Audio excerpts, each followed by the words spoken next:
Nothing like a blind reaction to the deep dive into the Iran bombing situation. So let's check it out together. Here we go.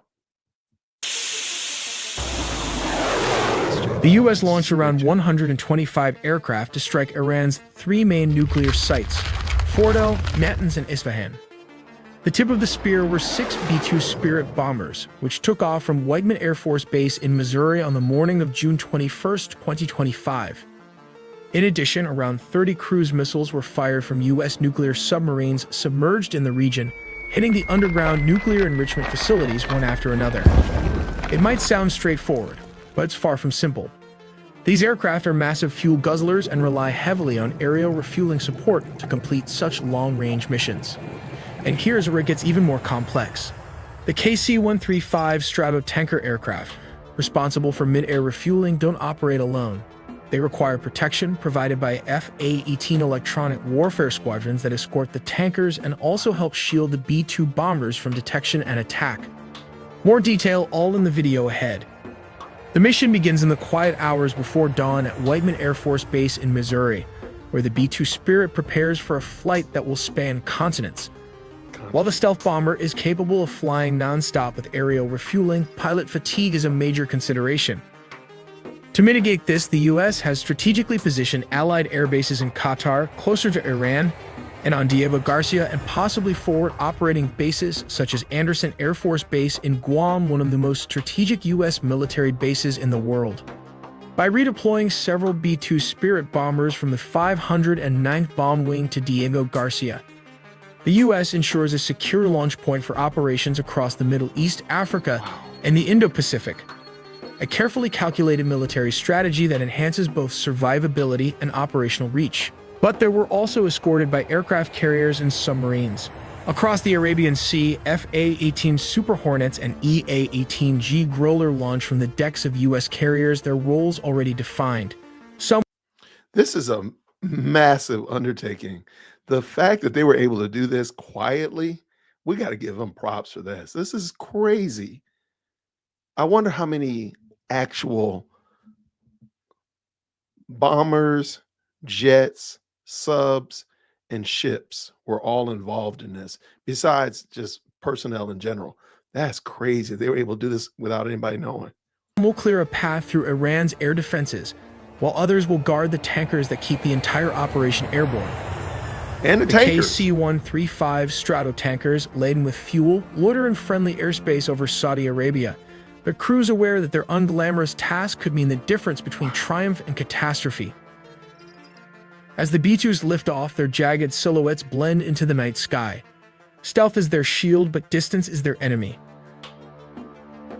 Hours into the flight, they rendezvous with tankers flying over the canal, gulping fuel midair as F-A-18s circle protectively. That's crazy. The growlers emit a cacophony of electronic noise, masking the strike group's movements. Meanwhile, in underground command centers, U.S. analysts watch real-time feeds ready to redirect forces if Iran's radars flicker to light.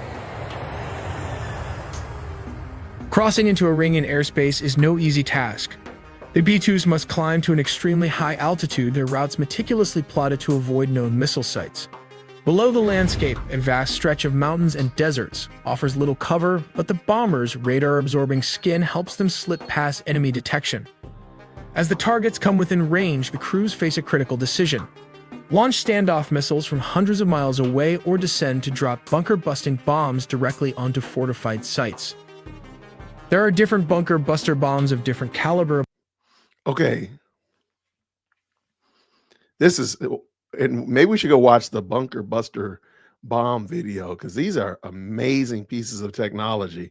This is craziness. I'm glad I watched this. But what sets it apart from the rest is this GBU-57, which is typically delivered by the B-2 Spirit stealth bomber. Due to the bomb's large size and weight, the aircraft can carry only 2 of these weapons in its bomb bay compartments. While it lacks thrusters, the weapon is equipped with 4 active lattice fins and a precision guidance system that enables it to glide accurately to its target using military-grade GPS. That is crazy. Constructed from a specially designed high-performance steel alloy, using its weight when falling under gravity to penetrate or dig itself up to 200 feet of underground soil or concrete. But it's not that easy. Iran's air defenses remain a formidable threat. MiG-29s and aging F-14s may not be cutting edge, but they can still be dangerous if they're lucky enough to intercept a B-2 stealth bombers. The stealth bombers have virtually no dogfighting capability, and Iranian ground controllers, struggling to cut through the electronic jamming, vector their fighters toward the incoming bombers. But the US military has its own countermeasures. EA-18 Growler, flooding Iranian frequencies with static to disrupt communications and targeting systems. Confusion spreads, making it harder for enemy pilots to coordinate. If Iranian fighter jets manage to get close, the F-A-18s are waiting. Guided by airborne warning and control system aircraft orbiting safely offshore, they engage with long-range missiles, forcing Iranian pilots to either break off or face certain destruction. The B-2s will now be racing westward to avoid Iranian air defense system. Behind them, the sky churns with chaos. SAM sites reactivated in desperation unleash salvos that spiral harmlessly into empty air, duped by decoys. Growlers continue their electronic siege. Okay, so I'm interested because the narrative that they're telling. So were they shot at? Were they fired upon? I don't know. That seems a little bit confusing, but this is amazing. I love this channel. They do a great job, man, for real. Let's go. Maybe let's go. While reserve F-18s surge forward to reinforce the retreat. Over Iraq, the bombers meet tankers again, gulping fuel as F-22 Raptors join the escort, their sensors scanning for threats the Iranians might get muster. Let's take a look at how this works. Step 1. The bomb deployment platform. As previously mentioned, a B-2 stealth bomber flies at a very high altitude.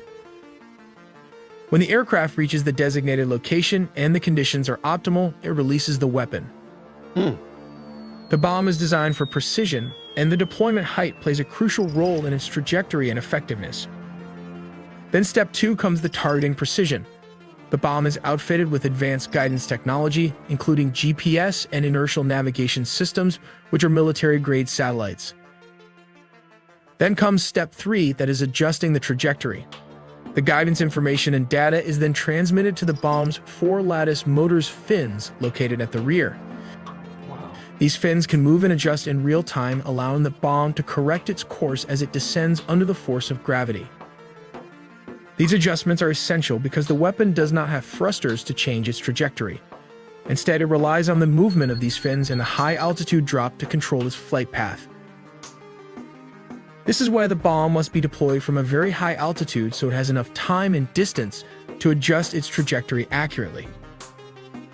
Here comes the most difficult part, that is step 4, impact and penetration. The bomb, known as the Massive Ordnance Penetrator, weighs approximately 30,000 pounds, which is around 14,000 kilograms. 15 tons. When it reaches its target, it strikes with immense force, designed to penetrate deep into hardened structures, such as bunkers. The energy upon impact allows the bomb to bury itself over 200 feet into reinforced concrete, ensuring it delivers its payload precisely where it is intended for maximum effect. Wow. Finally, step 5 involves the tricky part of arming the weapon. It was installed with 2 SDB fuses. Double fuses are required as a backup.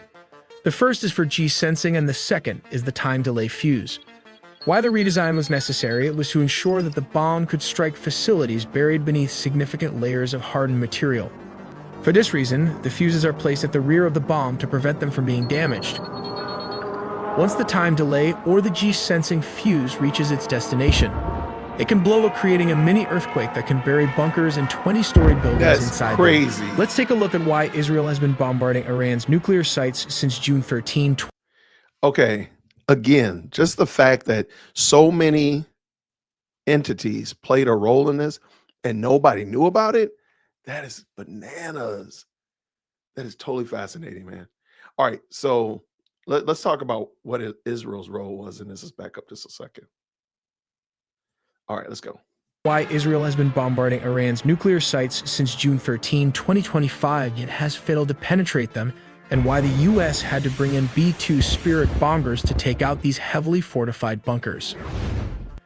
These nuclear facilities aren't just hidden, they're buried under layers of reinforced concrete and soil designed specifically to withstand most conventional attacks. Israel has been using its own bunker buster bombs, but they were only able to destroy the ventilation shafts. These weapons have not been able to fully penetrate Iran's most fortified underground nuclear sites. The aim is to chip away at the defenses layer by layer. This is where the B-2 Spirit comes and flies close to the target, open the bomb bay door, and drop the 30,000 bunker buster weapon without any interference from Iranian air defense system. Capable of deeper penetration, the outcome might have been more decisive, possibly damaging or even destroying the underground uranium enrichment facilities in one go. As stated, the U.S. wants primary goal is to cripple Iran's nuclear program by hitting its most critical enrichment sites, specifically Fordo, Natanz, and Isfahan. Take Natanz, for example. This facility includes 6 above-ground buildings and 3 underground structures, 2 of which are large enough to hold 50,000 centrifuges, according to the Nuclear Threat Initiative. For this site, the U.S. Navy submarines launched 30 cruise and land attack missiles targeting this nuclear facilities, which didn't require deep penetration. When ready to launch, it will open of the hatch and the protective seal will break open. High-pressure air is pumped into the tube, and these are used to eject the cruise missile. The tip of the missile breaks the water's surface. The rocket boosters fire and propel the missile into its path. Boosters fall off as soon as the missile is out of the water. The main engine of the cruise missile will engage, and then it will automatically open its wing, just like the animation shown here. This is the results of the cruise missile damage at the top of the ventilation nuclear enrichment plant. They went far beyond surface damage, knocking out power on the lower levels where the centrifuges are housed. The above-ground section of the pilot fuel enrichment plant was also destroyed. Now consider Fordo. Unlike Natanz, Fordo is located deep underground and protected by extensive fortifications. Israel targeted it with advanced bunker-busting munitions, but the results were far less conclusive. Their bombs struggled to break through the dense shielding. This is where the U.S. comes in and dropped around 12 GBU-57 on these sites. As you can see, it can punch around 200 feet underground, which is around a 20-story tall building. This means it can penetrate Fordo nuclear site. Required for deep penetration. This heavy, compact design enables it to break through over 200 feet of reinforced concrete, destroying Fordo nuclear enrichment facility. Yo, that is absolutely wild. And they were able to do that without anybody knowing ahead of time. How crazy is that? Man, that is such a wild experience. But prayerfully, we are on our path to peace and we don't have to keep doing this. But who knows? Let me know what you think down in the comments below. Definitely let me know. Did you know all this stuff? Were you aware of this? What is your military experience? Did you have any kind of insight, intel, anything like that? Don't give us any secrets, but let us know what you think down in the comments below. I really do appreciate it. Thank you so much for liking this video and for subscribing, helping us get closer to our goal of 50,000 subscribers. I'm looking forward to celebrating with you all. So until next time, grace and peace.